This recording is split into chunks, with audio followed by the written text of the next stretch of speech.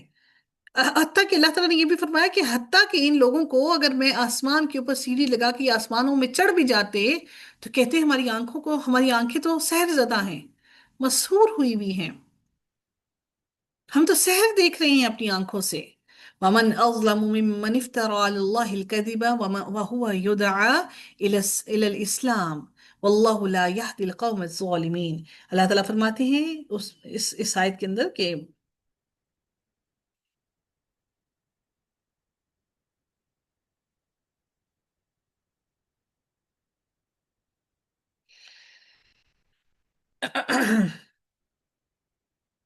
اللہ تعالیٰ فرماتے ہیں کہ اس شخص سے زیادہ ظالم اور کون ہوگا جو اللہ پر جھوٹ اور افطرا باندھے،